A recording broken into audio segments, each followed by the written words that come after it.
Queridos irmãos e irmãs, a paz do Senhor.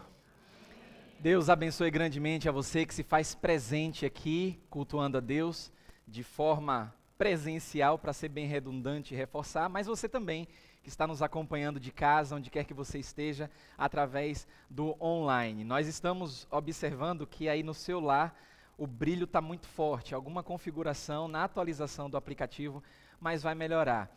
Deixa um feedback aí se está tudo ok com a internet, com o som, com a imagem, porque estamos sempre trabalhando para atender melhor aqueles que não podem estar conosco aqui na casa do Senhor. E falando com aqueles que não estão conosco aqui na casa do Senhor, um carinho especial para a família querida do Arnaldo Sérgio, Silvilene Pará, Gabriel e Valentina, que estarão ausentes, pelo menos por um período, porque estarão aproveitando férias. Então, mas estão acompanhando aqui, já vi no online. Deus abençoe a vida dessa família que a gente tanto ama e aproveitem bastante aí esse momento de férias, que férias é sempre bom para recarregar as baterias. Também um carinho muito grande para o nosso querido Márcio, advogado, está acompanhando também aqui, está sempre presente nos cultos, mas está se recuperando de uma virose. Que Deus te abençoe, meu querido, em nome de Jesus. Mais pessoas acompanhando e participando. Eu não posso também deixar de orar, porque eu oro, já orei lá embaixo no gabinete, e aqui também convoco a igreja a estar orando pelo Choquito. Quem é o Choquito? É o filhinho da nossa querida Jéssica e do Gregory. Cadê Gregory? Estava tocando a bateria. Gregory está lá em cima, estamos orando pelo Choquito, viu Gregory? Viu Jéssica? Está dodói, está causando uma aflição a sua mamãe Jéssica, então é bichinho, é criação do Senhor, então a gente ora assim pela recuperação do seu doguinho, viu? E inclusive, Choquito, você que não conhece, depois pode acompanhar no Facebook, é um astro, viu? Então que Deus restaure a saúde do seu doguinho, Jéssica, que Deus te abençoe nas suas lutas, onde quer que você esteja aí, por conta do seu trabalho. Irmãos, abram suas Bíblias em Isaías capítulo 53. Também estamos felizes por mais um ano de vida da nossa querida Toinha. 92 anos, ouvi a Cris falando, é isso, né, Toinha? 92 anos. Que bênção, viu? Deus te abençoe. Eu me lembro que a primeira pregação, nunca me esqueço disso, lá no colégio Paulo Henrique, no primeiro apelo, quem levanta a mão? Toinha. Nos anos 2000, no início dos anos 2000. Então, que Deus abençoe Toinha nessa caminhada. É um prazer tê-la conosco com essa alegria. E mais ainda com seu filho também, Newton, que deve estar com o coração aí regozijado por conta dessa bênção. Vamos continuar orando também por nossa irmã Jo, principalmente por nossa irmã Ana Júlia, que é a filha da Jo, que está passando aí por uma luta de saúde, mas os médicos, eles estão sendo usados por Deus, está sendo amparada, e logo, logo o diagnóstico preciso da Ana Júlia vai sair em nome de Jesus. Irmãos, nós estamos, claro, nos aproximando aí, você sabe, na nossa cultura, nós estamos nos aproximando aí das festividades juninas aqui no Nordeste, e isso é muito marcante. Então você que tem observado, já tem se incomodado, aqueles que não gostam, já tem se incomodado com as bombas que o pessoal tem saltado aí. Parece que cada ano que passa não são bombas, não, são dinamites. E vou dizer, viu, é difícil. Eu me lembro quando eu era pequeno, eu soltava aqueles traquezinhos que não incomodava, né? Fazia aquele barulhinho enjoadinho, mas não incomodava. Hoje em dia, eu vejo crianças com menos de 10 anos, com cada dinamite na mão, que eu digo, só a graça do Senhor, viu? Então vamos orar para que essas pessoas, elas sejam guardadas por conta dessas bombas. Lembrando, algumas pessoas me perguntaram, pastor, vai ter culto presencial no dia 25, que cai justamente num domingo? Aí eu quero transferir também a pergunta para os amados irmãos, porque eu não quero vir aqui abrir a igreja, mesmo que a Bíblia fale que tenha 2 ou 3 reunidos no nome do Senhor, eu não quero ter o prazer apenas de estar com a minha família aqui na igreja no domingo. Então eu quero ter o prazer de estar com você também aqui na igreja. Então eu queria saber, quantos aqui não estarão no domingo que vem? Levanta a mão, não estarão aqui. Ok, não estarão. Agora, quantos estarão aqui domingo pela manhã? Levanta a mão. Glória a Deus, vai ter culto pela manhã então. Glória a Deus, a igreja vai ser aberta, nós teremos culto aqui, vamos adorar o Senhor, vamos cantar, vamos aprender da palavra, e você que vai estar aqui, se Deus quiser, venha para a casa do Senhor. Domingo à noite, domingo que vem à noite, quantos estarão aqui? Levanta a mão. Domingo à noite que vem. Domingo que vem, na verdade, à noite. Levanta a mão aí. Ó, já tem poucas pessoas, tá vendo? Poucas pessoas. Mas se você vai estar aqui, eu contei 1, 2, levante a mão só para contar, vá. 1, 2, 3, 4, 5, 6, 7, 8, 9, 10. Domingo de noite, na semana que vem. Pronto, então vai ter culto de noite também. Então, vamos abrir domingo que vem, dia 25, pela manhã e pela noite. Nós teremos um momento especial de adoração a Deus também, de forma criativa, de forma dinâmica e em família. Então, assuma esse compromisso, venha. Você que está em casa, que eu não pude ver sua mão levantada, você que pode estar aqui, venha. Esteja conosco. Pode ser dificultoso, mas venha. Jesus vai te proteger, vai te trazer em paz, vai te levar em segurança. E a gente vai adorar o Senhor aqui na casa dele, porque ele se alegra quando o povo dele está reunido adorando ao nome do Senhor. Então, domingo que vem, dia 25, manhã e noite, nós teremos culto normal aqui na casa do Senhor. E também será transmitido para aqueles que não podem estar conosco. Isaías 53, versículo 3. Você tem? Diz assim a palavra do Senhor. Era desprezado e o mais rejeitado entre os homens, homem de dores e que sabe o que é padecer. No nosso último encontro, nós começamos a apresentar Jesus como, dentro das Escrituras, como um homem, o nosso Deus homem, mas um homem de dores, que sabe, como a Bíblia diz, que ele era desprezado e o mais rejeitado entre os homens. Homem de dores e que sabe o que é o que, irmãos? Sabe o que é padecer. Então, Jesus, ele sabe o que é padecer. E no nosso último encontro, nós aprendemos que Jesus, ele sofreu na carne, porque ele conheceu o sofrimento físico de várias maneiras. Jesus, ele sofreu como homem de dor, ele sofreu de forma social, porque ele conheceu intimamente a dor da rejeição, e isso, claro, isso talvez seja uma das maiores identificações que nós temos com Jesus, porque o mundo hoje ele está cada vez mais individualista, e as pessoas estão se isolando mais, aqueles que se diziam amigos e amigas estão se afastando, e isso causa dor para aqueles que mais se apegam uns aos outros. Aprendemos também que Jesus, ele sofreu por saber o que é padecer, por ser homem de dores. Aprendemos que Jesus, ele sofreu também espiritualmente. E esse tipo de sofrimento, nós vimos que era um sofrimento espiritual, que não chega ao nosso conhecimento humano. A gente não consegue conceber como é que o Criador dos céus e da terra, o autor e consumador da nossa fé, poderia sofrer de maneira espiritual, e aprendemos isso também no nosso último encontro.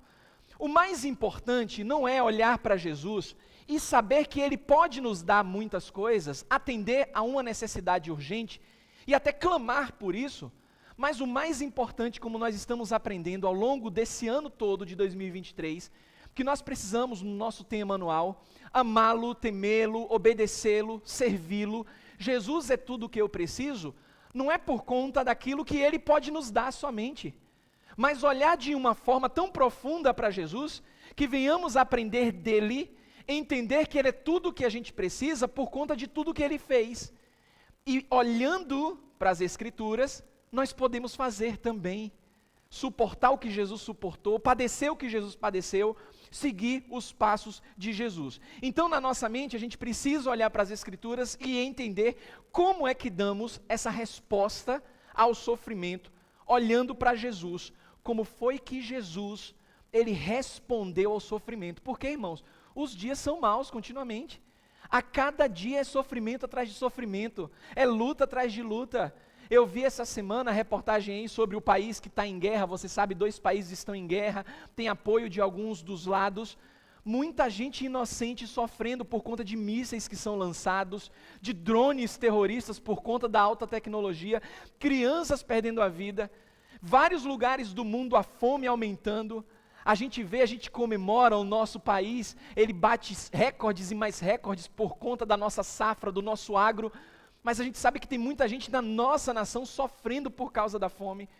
Essa semana mesmo, uma pessoa apareceu aqui, uma mãe com uma criança apareceu pela manhã, buzinou aqui, falou: pastor, tem alguma coisa aí, tem algo que pode me dar aí, porque eu nem tomei café.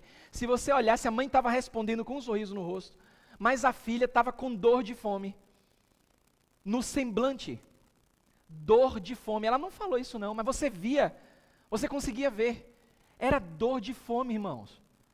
E aí eu fico pensando, meu Deus, é sofrimento atrás de sofrimento.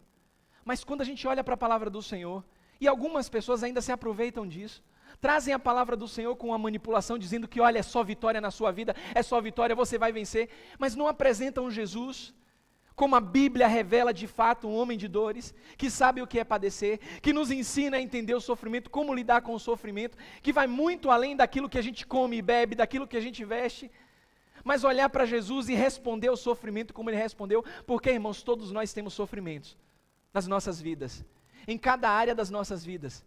A questão é como é que eu respondo a esse sofrimento olhando para Jesus. Aí vimos no nosso último encontro, e você vai avançar para a primeira carta de Pedro, avance para a primeira carta de Pedro, lá no finalzinho da Bíblia, 1 Pedro no capítulo 2, 1 Pedro capítulo 2, porque vimos também no nosso último encontro, que Pedro, ele estava preocupado, sentindo a dor daqueles irmãos perseguidos na época. Eu acredito piamente que Pedro talvez quisesse falar até sobre outras coisas, para estimular os irmãos numa carreira que ainda não havia sido terminada. Irmãos que estavam sofrendo por conta de todo o Império Romano e toda a sua justiça autoritária, batendo, invadindo as casas, prendendo cristãos, matando pessoas, homens, mulheres e crianças. E mesmo assim Pedro poderia dizer, olha, resistam firmes, estejam, e a carta terminar por aí, mas aí acompanhamos que Pedro, entendendo o sofrimento de Jesus, ele nos revela em 1 Pedro capítulo 2, a partir do versículo 19, vamos ler até o 23, você tem? Diz assim a palavra do Senhor, porque isso é grato, olha só, isso é grato, que alguém suporte tristezas, sofrendo injustamente por motivo da sua consciência para com Deus. Pois que glória há, se pecando e sendo esbofeteados, por isso suportais com paciência. Se entretanto, quando praticais o bem, sois igualmente afligidos e o suportais com paciência, isso é grato a Deus. Porquanto para isto mesmo fostes chamados, pois que também, olha o padrão, pois que também Cristo sofreu em vosso lugar, deixando-vos o exemplo para seguirdes os seus passos, o qual não cometeu pecado, nem dolo algum se achou em sua boca, pois ele, quando ultrajado, não revidava com ultraje, quando maltratado não fazia ameaças, mas entregava-se àquele que julga retamente.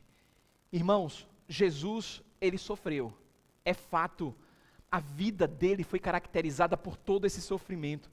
Mas o que fica nas nossas mentes, se estamos andando e queremos andar nos passos de Jesus, precisamos entender como foi que Jesus respondeu à dor. Porque, irmãos, não tinha nada místico no corpo de Jesus, nada místico na mente de Jesus, e a Bíblia fala que temos a mente de Cristo. Jesus não tinha nenhuma proteção, um invólucro especial que fizesse tão diferente de nós no quesito humanidade. Jesus precisava ser 100% homem também, para que pudéssemos ter um sumo sacerdote, que não apenas viesse saber da nossa dor, mas como a Bíblia revela, se compadece de nós, ele sente a nossa dor. E é interessante que Isaías havia profetizado a respeito desse Messias sofredor, e Pedro, sem dúvidas nenhuma, sabia e tinha Isaías 53, versículo 9 em mente, quando escreveu que Jesus, ele não cometeu pecado. Porque Jesus, irmãos, nunca cometeu nada de errado. A gente sim. Nós sempre cometemos, sempre pensamos alguma coisa que não agrada a Deus, e somos dignos e merecedores de toda punição e castigo de Deus. Mas Jesus não. Ele não cometeu pecado, nunca fez qualquer coisa errada, nunca pecou. E esse é um ensino claro das Escrituras no Novo Testamento a respeito do nosso Senhor, que queremos nos identificar com Ele. E é interessante que quando Jesus, e a Bíblia revela que Ele sofreu de múltiplas maneiras, Ele nunca respondeu àqueles que o feriam recorrendo a uma punição, a algo pecaminoso na vida daquelas pessoas. Pilatos não pôde encontrar nenhum problema na vida de Jesus. Um dos ladrões na cruz declarou que Jesus era inocente de todo erro, boca de um ladrão que depois foi convertido e alcançou os céus.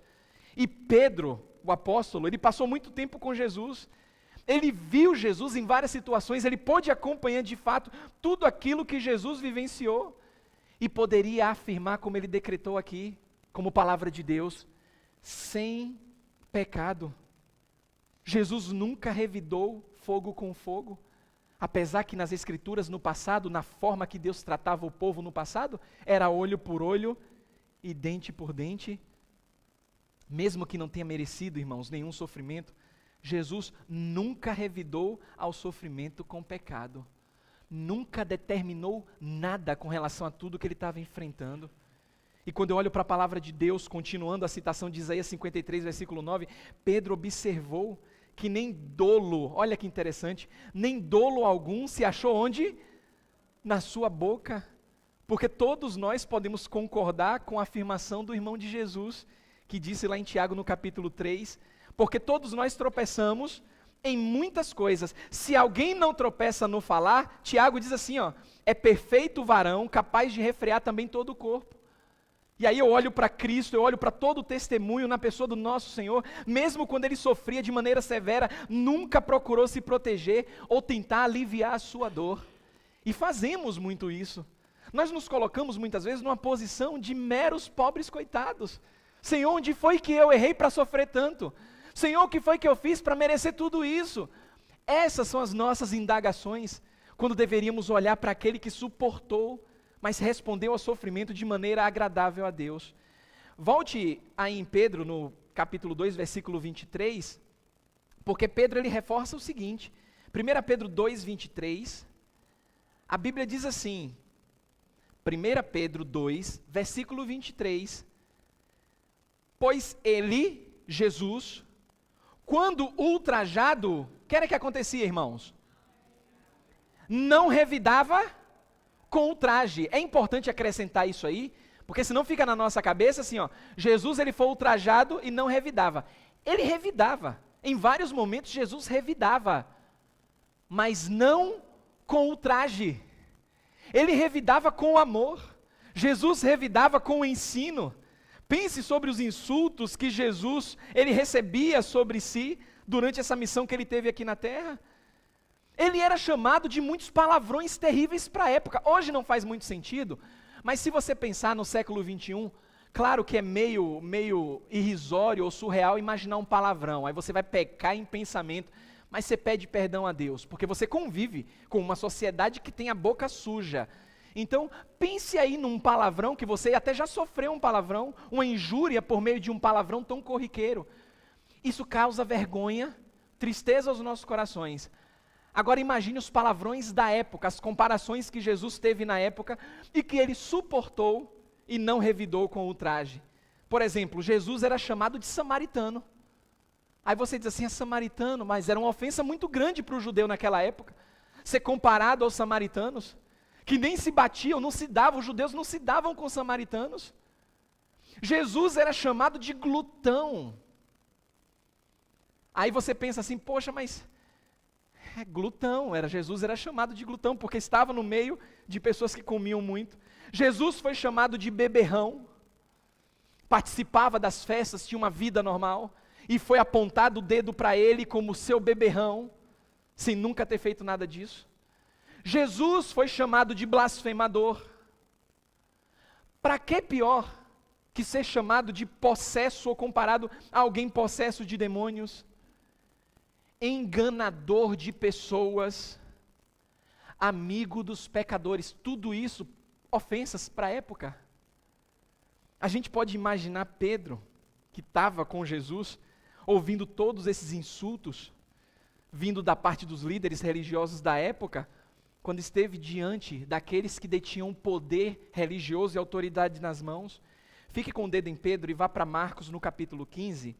Marcos capítulo 15, versículos 3, 4 e 5. A Bíblia diz assim: então os principais sacerdotes, não eram quaisquer sacerdotes, eram os principais, o acusavam, Jesus, de muitas coisas. Tornou Pilatos a interrogá-lo. Olha o que Pilatos faz. Como é que está aí na sua versão? Na versão de Renato está lá, ó, você não vai responder, como é que está aí na sua versão? Nada respondes? Vai ficar calado? Veja quantas acusações te fazem, E a Bíblia decreta o seguinte: Jesus, porém, o que é que diz aí, irmãos? Não respondeu palavra, a ponto de Pilatos se maravilhar. A minha versão traz muito se admirar. Ele sabia que estava diante de um inocente, que estava sendo acusado de muitas coisas, que poderia abrir a sua boca, mas Jesus não abre naquele momento. Jesus se cala, porque estava se entregando àquele que julga retamente.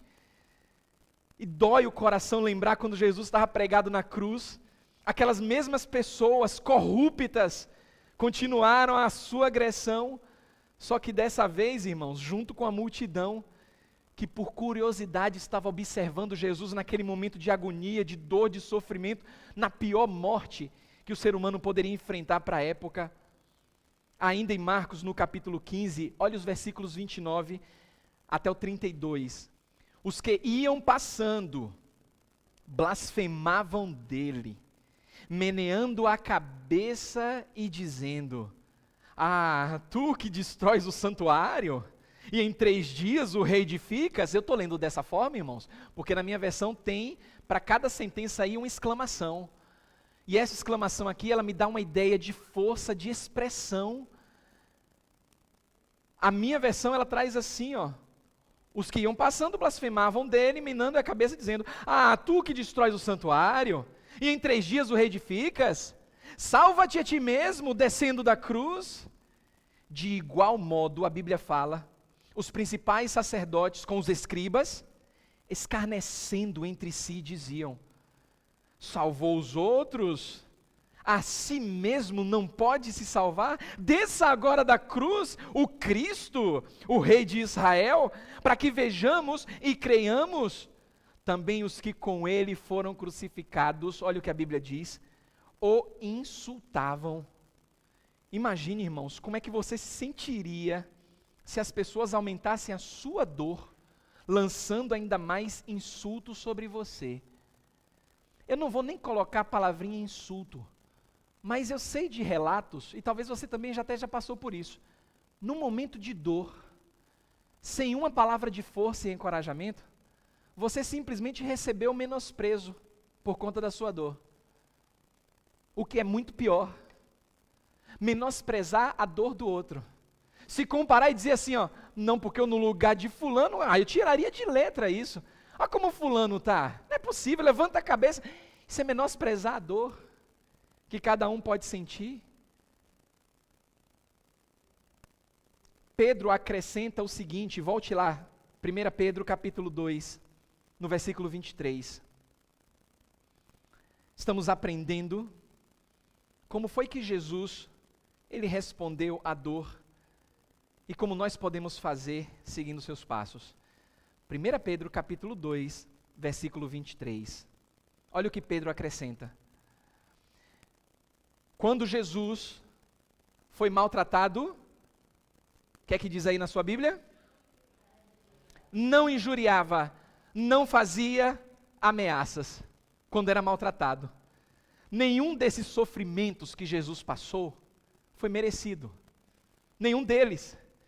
Jesus não havia feito nada para ferir aquelas pessoas que estavam ferindo ele. E ao invés, irmãos, de revidar com ameaças, as palavras que saíram da boca de Cristo, no momento mais crucial da sua vida, na cruz, quando estava para entregar o seu espírito, foi olhar para aquelas pessoas e dizer: Pai, perdoa-lhes. Como é que ele pôde fazer aquilo? Sendo 100% homem. Como é que Jesus podia receber tanto sofrimento sem revidar, sentindo dor? A gente tem que orar e dizer para Deus, e falar com Deus: Senhor, como é que eu posso fazer isso? Lembre-se, Jesus era guiado pelo Espírito Santo. O mesmo Espírito Santo que habita, que faz morada em mim e em você. Que diferente do Velho Testamento, que era representado pelo óleo da unção, algumas pessoas me perguntaram: pastor, lá na sua igreja você usa o óleo da unção? Eu digo: não. Mas não, pastor, por que não faz? Porque o óleo era uma representação daquilo que viria. E aquilo que viria já veio, então não há necessidade de óleo da unção, não há necessidade de sacrifício. Mas pastor, o que é que o óleo representava no Velho Testamento daquilo que viria? Não sei. O óleo representava o Espírito Santo da promessa. Então as pessoas elas eram ungidas para um determinado ofício. Naquele momento elas eram, além do óleo físico e visível, palpável, elas eram revestidas com o Espírito Santo, que naquele momento de capacitação desempenhavam uma obra específica para aquele momento. Quando a obra terminava, o que era que acontecia? O Espírito Santo saía. Ele não morava, não habitava nas pessoas no Velho Testamento, porque ainda não havia acontecido o derramar do Espírito Santo, que aconteceu em Pentecostes. Aí por isso a necessidade da repetição do óleo da unção, como símbolo. Hoje, irmãos, o Espírito Santo ele habita em nós, ele mora em nós, ele está em nós, ele não sai de nós. A Bíblia fala que ele, o Espírito Santo, é o penhor, é a garantia da nossa salvação. Se nós temos o Espírito Santo habitando em nós, é assustador olhar para toda essa revelação de Pedro, para um povo que estava sendo perseguido, que queria ouvir sobre milagres, curas, livramentos, ter que ouvir que sofrer faz parte do plano de Deus, é grato a Deus. Como lidar com tudo isso? Olhando para Jesus. Como foi que Jesus respondeu, irmãos? Jesus, naquele momento de cruz, Jesus respondeu com fé. Eu já citei aqui, trazendo a palavra do Senhor em Hebreus. Ele é o que da nossa fé? Autor e consumador da nossa fé. Significa que ele escreve a fé, que ele apoia, que ele ratifica a fé, porque vem dele. E essa fé não vem de nós. É dom de Deus. A palavrinha dom, sabe o que é que significa no bom popular? Presente. Na Bíblia americana, toda vez que aparece a palavra dom, aparece como gift. Gift. Meu filho pediu essa semana, papai, eu quero um gift card. Olha, falando em inglês. Quero um gift card para comprar uma pecinha para equipar no joguinho que ele joga. Gift card, a gente procura saber, nada mais é do que um cartãozinho de presente com um código atrás que dá alguns benefícios. Gift card, ou seja, cartão de presente. A Bíblia fala que somos salvos pela graça, favor imerecido de Deus, por meio da fé. E isto, a fé, não vem de nós. É dom, é presente de Deus, porque Ele é o autor e consumador da fé. Aí, irmãos, juntando tudo isso, olha que coisa maravilhosa. Jesus é o autor e consumador da fé, então isso me faz lembrar que eu não posso crer em Jesus por minha conta e risco. Significa que para crer em Jesus eu preciso da fé. Eu não tenho fé em mim mesmo, porque eu não sou autor e consumador de coisa alguma. Mas aquele que eu sirvo é. Ele derramou a fé no meu coração para poder crer nele. Eu creio nele. A Bíblia fala, depois que eu escuto a palavra da salvação, lá em Efésios, no capítulo 1, eu sou selado com o Espírito Santo da promessa, que é o penhor, é a garantia que temos. Pararam para perceber o tanto de ferramentas que temos para lidar com a dor? Eu não quero iludir vocês, nem você que está em casa acompanhando, que você vai ficar sorrindo quando estiver sofrendo, que você vai achar tudo mil. Não é isso. É que na palavra de Deus, olhando para Jesus, se você responder como Jesus respondeu, Ele garante para mim e para você que você pode lidar com a dor. Lidar não significa que as lágrimas aqui em vida, elas serão enxugadas. Não, isso só na glória. Vamos chorar porque a dor dói, irmãos. Mas vamos saber lidar com ela, com a dor. Porque temos tudo isso à nossa disposição. Jesus, ao invés de procurar fazer justiça, Ele respondeu com fé. É por isso que quando olhamos para a palavra do Senhor em Romanos capítulo 12, abra sua Bíblia, Romanos capítulo 12, versículos 17 e 19. A Bíblia diz, não torneis a ninguém, olha só, amigo, inimigo, familiar, família, não torneis a ninguém mal por mal. Diz mais, não vos vingueis a vós mesmos, amados, mas dai lugar o quê? Como é que está aí na sua versão? Dai lugar à ira. Pera lá, então está dizendo que eu tenho que ficar irado? Porque está escrito, a mim me pertence o quê? A vingança. Quem está falando? O próprio Senhor. Eu é que retribuirei, diz o Senhor. Irmãos, isso é responder com fé ao sofrimento. É dizer para Deus, é dizer para Jesus, está aqui, Senhor, está nas tuas mãos. Senhor, me perdoa porque dá até vontade, Senhor. Olha, vem aquele pensamento, Senhor, de querer fazer justiça com as mãos, dá vontade, Senhor, porque isso machuca. E eu acho isso injusto, Senhor. Mas o que foi que Jesus fazia? Jesus se entregava àquele que julga retamente.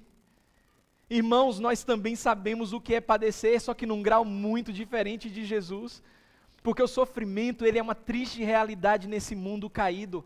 Faz parte da vida de todos nós. Estamos aqui, isso é grato a Deus, vamos sofrer, irmãos.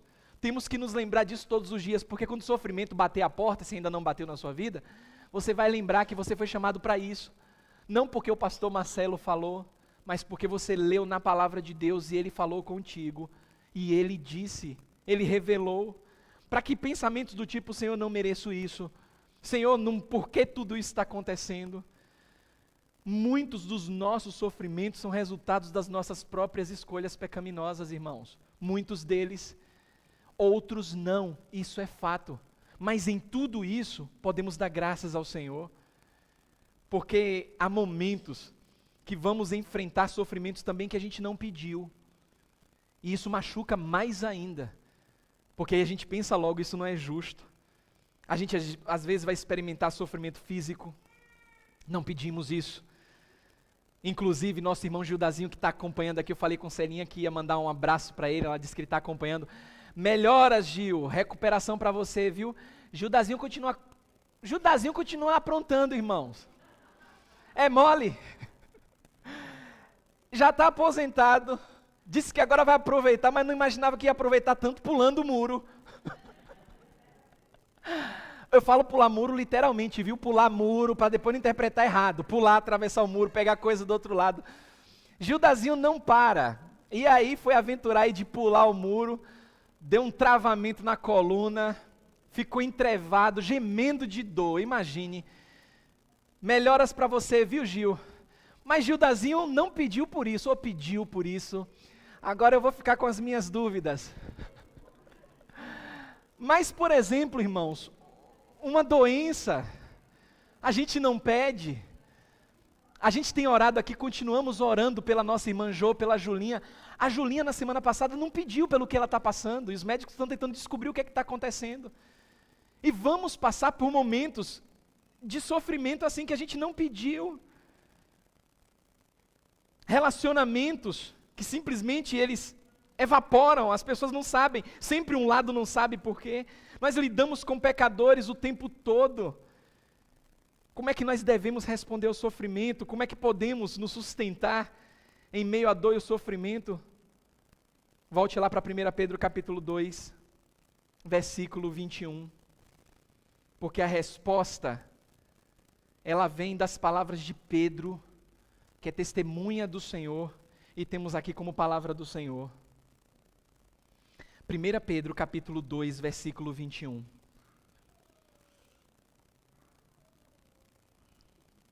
1 Pedro 2, 21 diz assim a palavra do Senhor. Porquanto também Cristo, o que aconteceu com ele? Sofreu por nós, sofreu em nosso lugar. Fazendo o que, irmãos? Deixando-vos o exemplo. Não é só apenas para a gente olhar e dizer, olha que Jesus maravilhoso a gente segue. A gente observa, olha o que ele fez. Esse é o nosso Jesus. Nada disso, irmãos. Além de observar o exemplo, a Bíblia diz para fazermos o quê? Seguir os seus passos. Aqui, literalmente, sabe o que é que significa? Quando Pedro escreveu, e a gente perde algumas coisas na essência da nossa cultura. Pedro estava imaginando as areias que deixam marcas quando você pisa. Principalmente por ser uma região onde eles viviam muito desértica, quando eles pisavam, deixavam marcas. Algumas crianças no Oriente brincavam muito disso. Não sei o nome da brincadeira, se perde através do tempo, de pisar no passo que o outro deixava, numa espécie de dança, de um malabarismo que eles faziam. Quando Pedro está falando aqui para seguir os passos de Jesus, significa olhar o que ele fez, como ele fez, porque ele deixou marcas visíveis, e que a gente pode colocar os nossos pés onde ele pisou. Porque se Jesus, ele pisou aqui, eu posso pisar também. Se Jesus chegou ao final da carreira que lhe estava proposta, eu vou chegar também, porque eu estou pisando onde Jesus pisou. Eu estou seguindo os passos de Jesus além das minhas palavras.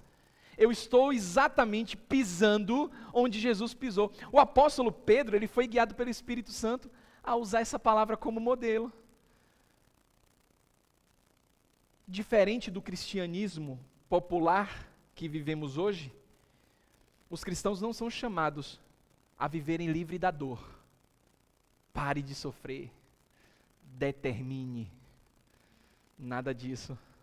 Nós somos chamados por nosso Senhor a copiarmos o seu modelo de vida, que foi um tremendo líder sofredor. Mas precisamos seguir andando nos passos de Jesus, ainda que esses passos nos levem a uma vida familiarizada com o sofrimento. Lembra? Seguir os passos de Jesus significa que em dado momento ele vai sorrir, vamos sorrir também. Seguindo os passos de Jesus significa que em dado momento vamos sofrer também.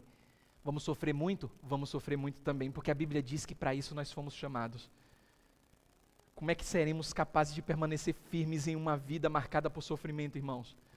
Como é que a gente deve responder ao funcionamento dessa empreitada de Deus, que é grata a Ele, e fomos chamados para isso? Somos chamados não apenas para sofrermos, mas para responder ao sofrimento do mesmo modo como Jesus fez. Uma coisa é saber que fomos chamados para isso. Mais difícil ainda, mas com a capacitação do Espírito Santo, é responder a esse sofrimento. Porque ao invés da gente tomar qualquer decisão como se estivesse nas nossas mãos para lidar com o sofrimento, buscando reivindicar a nossa dor e o nosso sofrimento, a gente precisa seguir os passos de Jesus, olhando como Ele fez e respondendo como Ele fez.